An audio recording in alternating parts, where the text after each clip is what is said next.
ఈ టెంపుల్‌కి వెళితే మీకు లైఫ్‌లో రోడ్ యాక్సిడెంట్స్ జరగవట. రాజస్థాన్‌లోని ఓం బన్నాధామ్ టెంపుల్‌ని బుల్లెట్ బాబా టెంపుల్ అని కూడా పిలుస్తారు. కొన్ని సంవత్సరాల క్రితం ఓం సింగ్ రాథోడ్ అనే వ్యక్తి ఉండేవాడు. ఇతను 1988 మే 5న తన బుల్లెట్ బైక్ మీద ట్రావెల్ చేస్తూ అదుపు తప్పి ఓ చెట్టుకు ఢీకొని స్పాట్‌లోనే చనిపోయాడు. ఆ తర్వాత అక్కడ లోకల్ పోలీసులు అతని బుల్లెట్ బైక్‌ను పోలీస్ స్టేషన్‌కి తీసుకెళ్లి పెట్టారు. అయితే చిత్రంగా తర్వాతి రోజు ఉదయం ఎక్కడైతే యాక్సిడెంట్ జరిగిందో అక్కడికి వెళ్లి చూస్తే ఆ బండి ఉంది.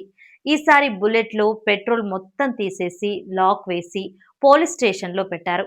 కానీ ఈసారి కూడా సేమ్ యాక్సిడెంట్ స్పాట్‌కి ఆ బైక్ వచ్చేసి ఉంటుంది.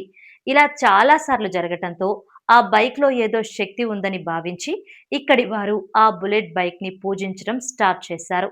భక్తులు వారి సేఫ్ జర్నీ కోసం ఈ టెంపుల్‌కి వచ్చి బుల్లెట్‌కి పూజలు చేస్తారట. మరో విశేషం ఏంటంటే ఇక్కడ ఆల్కహాల్‌ను ప్రసాదంగా ఇస్తారు. ఈ వీడియో కనుక మీకు నచ్చినట్లయితే లైక్ చేసి, కమెంట్ చేసి, మీ ఫ్రెండ్స్ అండ్ ఫ్యామిలీకి షేర్ చేసి మా ఛానల్‌ని ఫాలో అవ్వండి.